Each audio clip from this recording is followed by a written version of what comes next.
Alright guys, we're ready for Hector, Badge of Carnage, Episode 1. We negotiate with terrorists with Zoton2. Hello. Let me just check, yeah, audio is fine. Hello, this is Hector Episode 1. Sorry, Hector, Badge of Carnage, which isn't shown in this title bit. Episode 1, we negotiate with terrorists. I felt this is a 3-part series released by, it was developed by Strand Looper originally for the iPhone, and then they never released the other episodes for a bit, and then for some reason Telltale came along and went, hey, we're going to publish your game and help you put it on other platforms, including PC, and also release the last 2 episodes. So this is technically a Telltale published game. It's a lot less like the other Telltale games. It's a 2D. It's more in the vein of point-and-clicks back in the day. I guess more like LucasArts stuff, but it's a bit more mature. I just explain this now because I'm going to have to explain a lot more when we get started. I'm just going to delete these saves. There we go. I was thinking about like learning all 3 episodes and submitting the whole thing, but I only learned episode 1 and 2, and I haven't routed through yet. So I'm just going to do 1 at this marathon. Maybe the next one I'll do episode 2. Okay. I'll tell you when time starts. Me and someone else runs this game, so I'm starting the timer when I want, basically, which is after this cutscene. Okay, 3. I'll just count you down because I'm not going to watch this. 3, 2, 1. It's time. Yeah, that's the end. No, I'm joking. Start timer. Yeah. Okay. Obviously, it's a point and click with dialogue. You can skip it by mashing either mouse keys. Okay, so the first puzzle we have to solve in this is we are Hector. We are a detective, and we need to escape this cell that somehow we got locked in. I'm going to try and explain the story as I go. So to get out of this cell that we somehow became locked in after, I guess, getting drunk or something. We don't know how we got here, basically. We are... I want to explain the story without laughing. Okay, so we found a spoon behind a hidden poster in the cell that we used to open this crate which has a shoe in it that has a lace on it. So then we found a used condom under the mattress that we tie those 2 together to fish in the toilet for a paper clip that we straighten out to use to pick the lock to get out of the room. Now, that's the first puzzle. We also need to remember to pick something else up in this room, actually, which is this whiskey bottle. That's kind of important. So let's pick this lock and exit the room.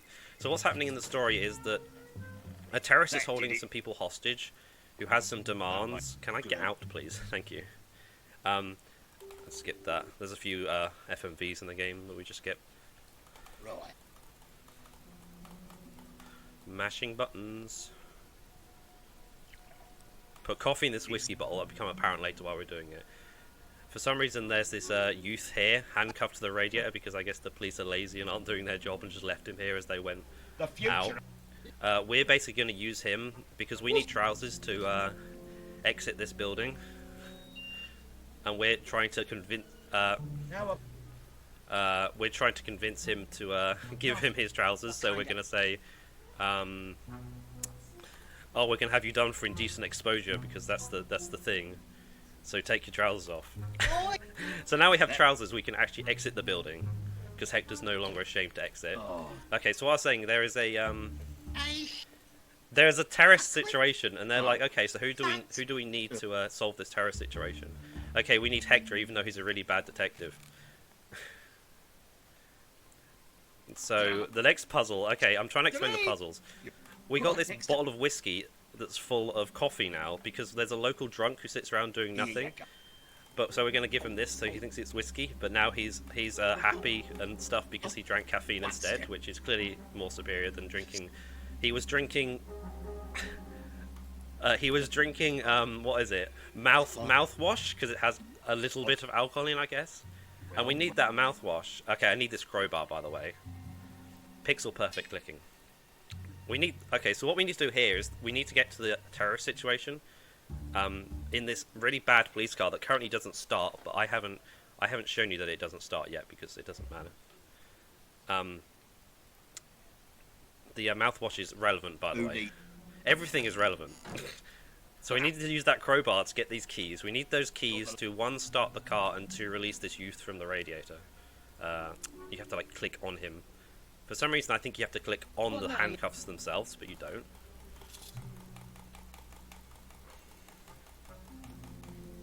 So unlocking him puts him You're in my inventory. you're in my inventory now. Literally. So we're gonna exit. This game takes place in the fictional takes place in the fictional UK I'm guessing English town of Clappers Reek, which I'm guessing is a really run down town.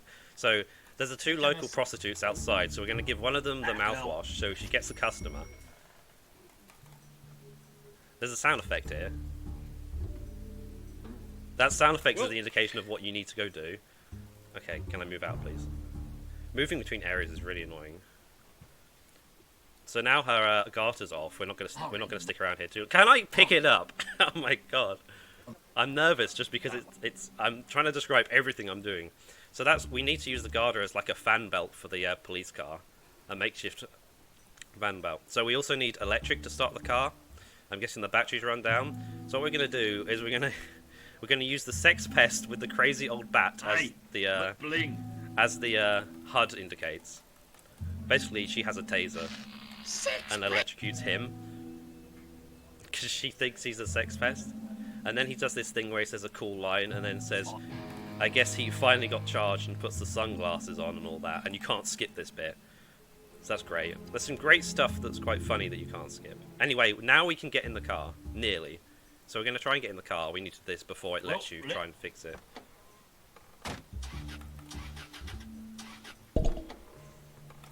So it's not that easy. So we're going to have to pop the hood and fix the car. This is the... So I can say this is kind of the second puzzle, because we have to get out of the cell first. I mean, maybe you count the getting the keys as a puzzle or something, but getting trousers. But they're so simple. This is kind of the puzzle that involves a lot of stuff. Anyway, so now he's in there. Apparently, that's all that's needed. Yeah, I know that leads to the corner. Thanks, Hector. So now we can take this.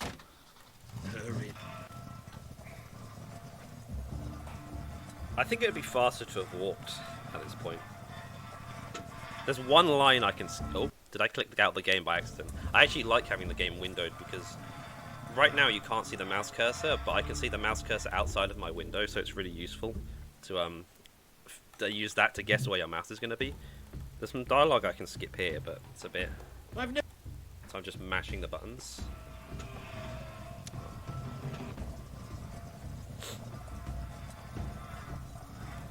Okay, so arrive at the crime, the terrorist hostage situation, and now we need to talk to the terrorist.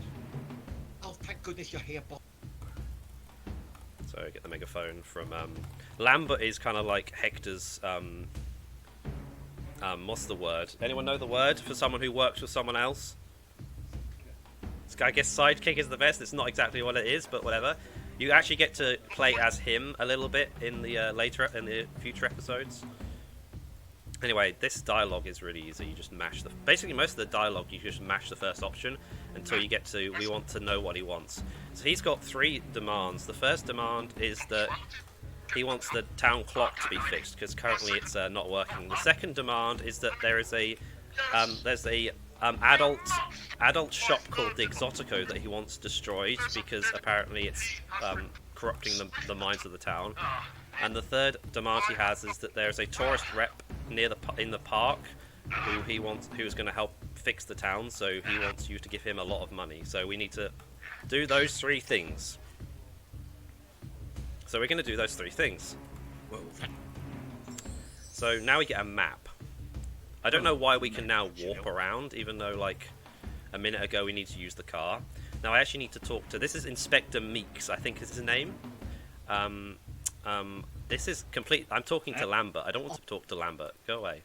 I need to talk to Meeks on purpose because I have to ask him if he made any progress, and then can't we just throw some money at this worm fart? Because he tells us that our budget is so low that our whole police budget is this jar of pennies, and these pennies are actually relevant and useful. And I shouldn't say useful, I should say that we need them a couple of times in the run. So here's the town clock. We need to get inside the town clock. The door is locked. Luckily, there is a used needle next to the door that we can use to pick it. I think that's the last time we pick a door in this run, so 2 times. Inside the town clock is this. I don't know who he's called. Let's have a look. I need to. Please stop talking. Come on. He's called the Clocksmith. He's some dude who's been at war, I guess, and he has a lot of war stories to tell. And we actually have to listen to some of them before he lets us try and fix the clock. So I'm going to be sitting here for a couple of seconds as he does his animation of him drinking his quadruple X. That's actually relevant. That stuff is actually relevant. But anyway, so we're going to ask, how did he end up in the clock? What is wrong with this clock? And then he'll say, have you tried fixing it? And what do we take to get this clock working again? Now, there's 3 things we could ask. There's 3 things we need to fix the clock. Now, we could, I'm sorry, I remember everything I'm doing. Am I going here next? I don't know. Yes, I am going here next. Okay. 3 things we need. I'll explain them as we go along. Here's the Exotico. This is the adult store. We'll not hang around here too long. We actually need to go in here for a couple of reasons right now. The first thing is to pick up a free. There's some free lubricant samples, and we need one of them to solve a puzzle in the park. So we're going to pick some of that up. We also need to take an eye on this staff door because of the code, because we need to get back there. Do I actually need to? No way, I could. I think all I need to do is that, and then I think that's all I need to do. This route is really complicated. You wouldn't think it is. Blind Alley is one of the frequenters of this place. Regular, so we're going to ask him how to get behind the counter, but he wants something in return. I'll explain what that thing is in a second, after I've done explaining literally everything else. So we've asked him what it is, so we're going to go to the park. Here's the tourist rep I was talking about earlier, by the way. Who cares about Clapper's Reef? We need to talk to him for You don't. No thanks, Chugger. I've already spent me. I'm gonna Hi there. make eye contact with him, and he'll give me what seems to be a useless badge. What's this? Spoilers: this badge is actually useful at the beginning of episode 2, so we're not going to use it in this one. I don't want that. Anyway, I'm going to give him a donation of, I'm guessing, some sort of pennies. So he gives me some free breath mints. Clapper's Reek breath mints. I cannot talk. Okay, we are done here now. I'm pretty sure. Jesus Christ. So now we're on into the park. So in the park are the local youth loitering around this statue. If we're gonna do business, They have some good dialogue that we can't hear. So we actually need to get rid of them. So what we do, we give them the mints and pretend they're drugs. They're like the latest hip drug called Knob. Sorry. Just because that's funny, I guess. Come on. Can I all this So okay, here's where I could soft lock if I forget something, which I'm not going to forget. No, we love Just so we can hear that. There's 2 items we need to get here, actually. One of them is the spray paint can. So if I left this screen too early, if I left this screen now, the spray paint can wouldn't respawn and I'd soft lock the game. So that's good. The other thing is, now we need that lubricant we got earlier to get this staff off of the statue. This staff is going to be used as one of the hands on the clock. And that's actually the last time we need to be in this area. So in this area of the park. So I said Blind Alley wants something earlier. He wants a love doll. So for some reason in the park there's a homeless a heroin addict in this love doll box. So we put him in our inventory, and he'll come up later. all you good. Do we have a Now, deal? this bit is kind of hard to explain, so I have to go in here, listen to that dialogue, and walk out. And then this dude will run out of the toilet. Hey. There's a one.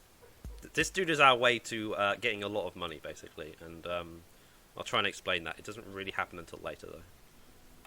There is too much to explain in this. I'm going crazy. The game's got good dialogue, and I have to skip it all. Anyway, now I've done that. I think it's this one.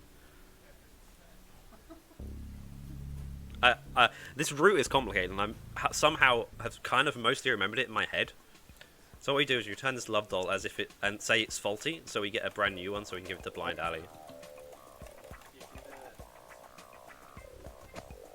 You know Adam. Okay, so we have that, it's in our inventory now. Go outside. I'm actually trying to remember if I need, I do need to. Okay, so we're going to give him this. We do need to go back to the town clock first, now remember it. Because we need to get behind that desk still. He'll give us the code to go through the staff door. So we've done that. But he won't move out front of the staff door until we do something particular. This guy playing the drums really badly. It'll become apparent why he's playing that drum really badly in a minute. So we give the staff to him, so he'll start repairing the clock for us. There's 2 more items we need though. Whoops, a daisy. Need to go upstairs first. That's it. In which there is a power drill, which we need in a minute as well.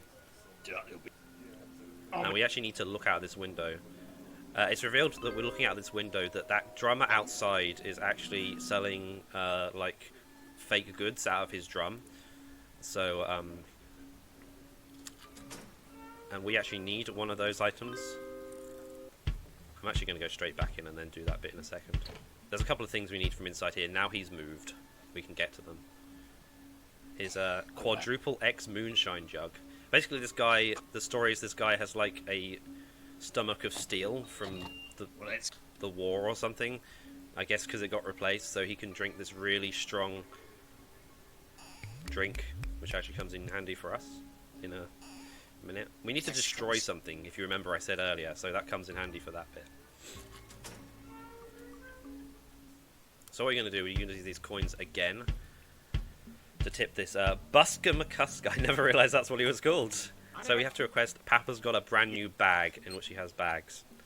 Basically what we need is that the guy in the toilet is meant to turn up with, he has a afro and he's meant to be holding a red bag, so we basically are going to impersonate him to get a lot of money from someone.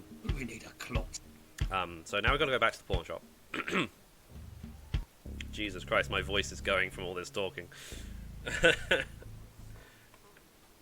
So that we took this VHS tape from the town clock because I guess he's watching some war tape or something, because we replace the tape in this place with that, which apparently is bad. I don't want to know what's on that. That basically gets this guy to move out of the way. There we go, now we can go behind it. Now for the best puzzle in the game. Now, I'll just have... Not this bit, the bit afterwards. Oh shit. Uh-oh. Come on. It goes... There you go. Best puzzle in the game.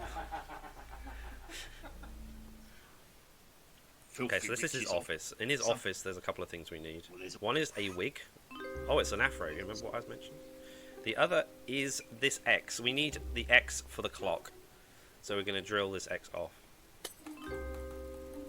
With the power drill that we conveniently have, right? Now here's a trick we can use in this game a little bit. Is going back down out of the shop would take forever, so it's quicker to warp to somewhere else and walk back. So we're going to warp to the park and then walk back to the outside. And now we're outside. The X has fallen off, so we can pick it up. Well, this... And now we can get in the basement. Now we need to be in the basement because we're about to destroy the place. Can I enable? I need to turn this light bulb on so it blows up. I'm going to take this frayed cable that just happens to be on the ground, luckily, and use it in this to... I don't want to say what's in that return box. I'd look in it and there's an animation, but I think it's too lewd for the stream. You can just take a guess. Pour this really strong alcohol on here. So now that thing's really decayed, and turn on the lights, and it will destroy the place. Literally destroy the place. So now we've done that. If anyone... we've done like... Where are we going? Park next. Quite a lot of stuff already. So we had to turn up with a red handbag. So we have this fake handbag and some spray paint from earlier. So we now have a red handbag. We can combine those two things to make one item for some reason, because that's how this bit works.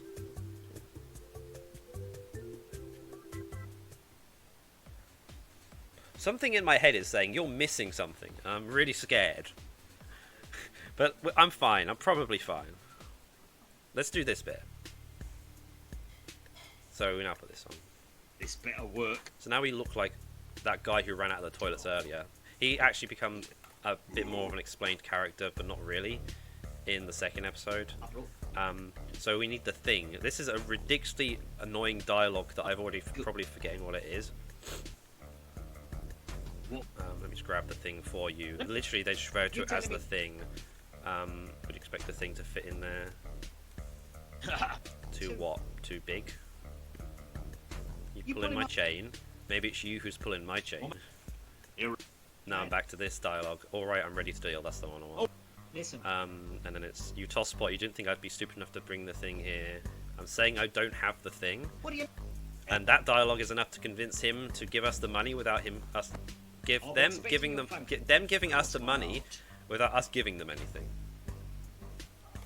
He's like, okay, ring me and you can give it to me later. And he comes back and it's like, oh, you don't know my number. Here's my number. Okay. So in this briefcase is like lots of money. I think it's 25,000, but that might just be a hunch. I'm just going to navigate to somewhere else and back so I can get to the park quicker.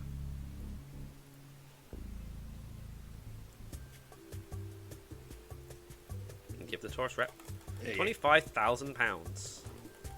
As this makes more sense with the later episodes, but now he's going to lower it into the ground. Where'd he go? This is why I hope that I haven't forgotten something.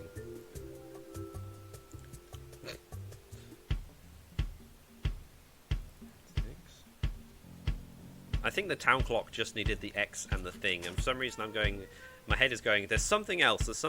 Now, I'd say get ready on time, but that's if I'm remembering that I have everything. Pray RNG, by which I mean pray that I remembered the route. Time.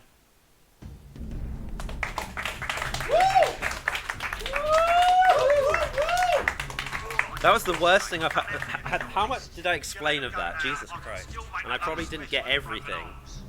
Yeah, the dialogue in this game is good though, so like, you'd actually probably want to watch it. Unfortunately, for the people who are here who can't hear the game, there's no subtitles on these FMVs.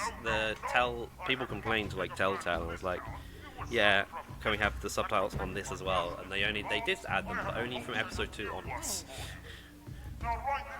Basically, what happens in this last cutscene is, here's the hostage. He does a load more demands, and this dude brings pizza for the hostages, and Hector is willing to trade himself for the hostages if he gets the pizza. I'd like to offer myself in trade for the hostages. But what they did, the police did, is they put a bug on the pizza, not, you know, like a microphone, not a literal bug. That'd be a bit disgusting. That Hector accidentally eats because he doesn't realize it's there. That becomes bigger. That becomes a thing in episode 2. I'm just gonna leave this bit to play so you can find out who the terrorist was. I'm picking up something.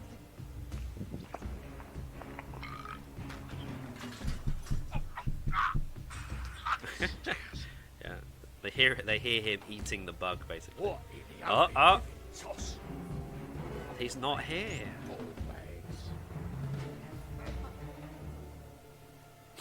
Should have stayed outside with the rest of the imbeciles. So yeah, the terrorist isn't actually here. He's somewhere else. For you. And, yeah, I'll come back next event for episode 2. I probably should, to be honest. Episode 3 is kind of longer. It's really weird. People were complaining the episode 2 short, so they made the episode 3 somewhat actually longer. So now they assume he's dead because they had him shot. But don't worry, he's not dead. Otherwise, there wouldn't be 2 more episodes for the series. So that was Hector episode. Yeah, here's the advert for the second one. Fall 2011. This came out in 2011. Developed by Strandlooper. Strandlooper are a Irish animation studio, I'm pretty sure, which is weird seeing as this game is not based in Ireland. Anyway, I'm done. I have a headache now. I'm done explaining all that game. Thanks for watching. What's up next? Oh yeah, more meme games. Cool. Sorry, totally super serious speed games. See you guys later. That is my final game of the stream. Thanks. Goodbye.